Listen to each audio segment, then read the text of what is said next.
My name is Savion Glover, and I tap dance.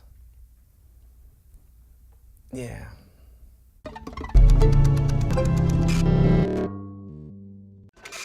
Savion.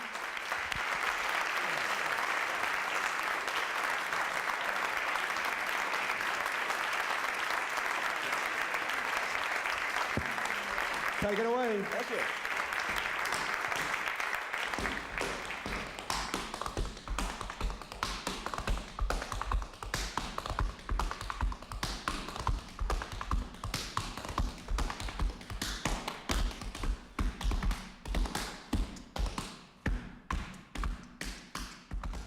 I got started as a tap dancer when I was 7 years old.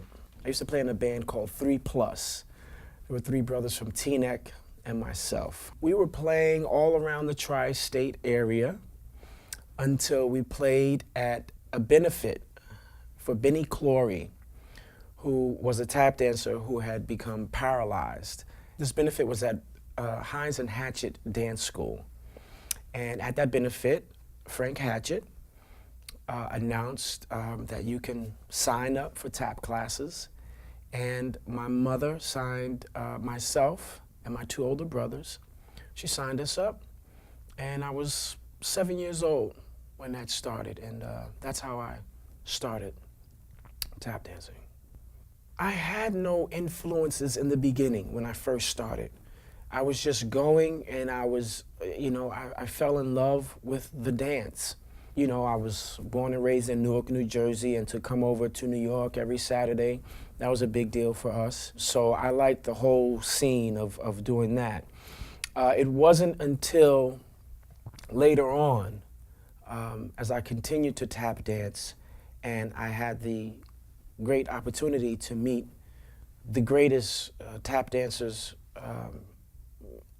in the world, Gregory Hines and Jimmy Slide and Lon Chaney and all of these wonderful men. It wasn't until then that I realized how much I loved tap dancing.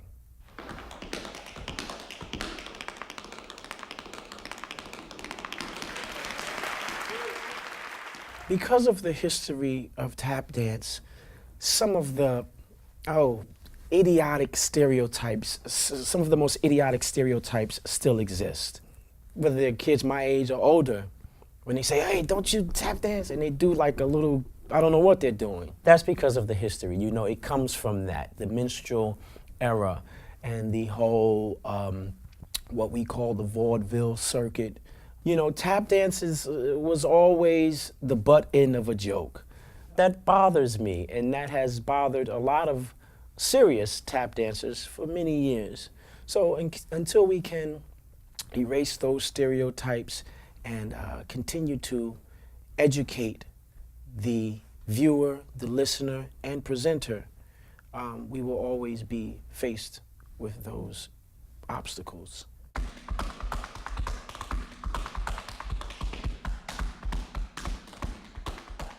The Hoofers Club is my sanctuary.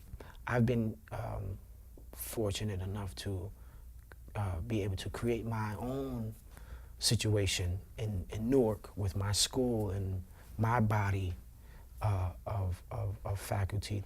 The significance about the building is it's the same building that I went to as a child to learn how to play the drums. It was the first Newark Community School of the Arts. One day a buddy was driving by and he was like, yo man, the building is for sale. I jumped on it. And we were fortunate enough to be able to now own the building. So it's like 360.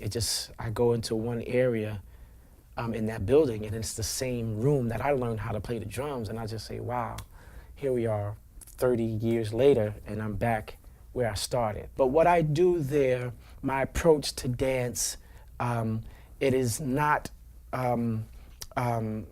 we don't have a schedule or calendar where you can sign up for a 4 o'clock class or come take an intermediate advanced 6 o'clock class or do anything like that. You have to enroll and be willing to study. Of course, we deal with the history.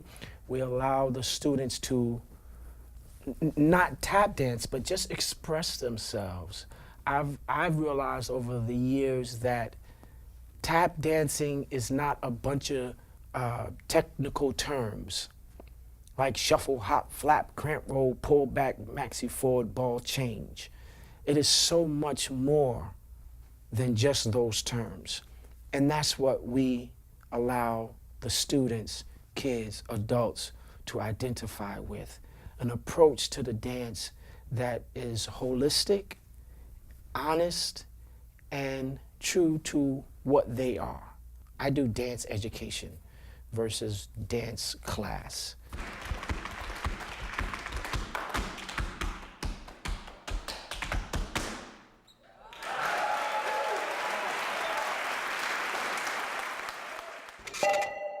Greetings, my name is Savion Glover, and you're watching Thinker.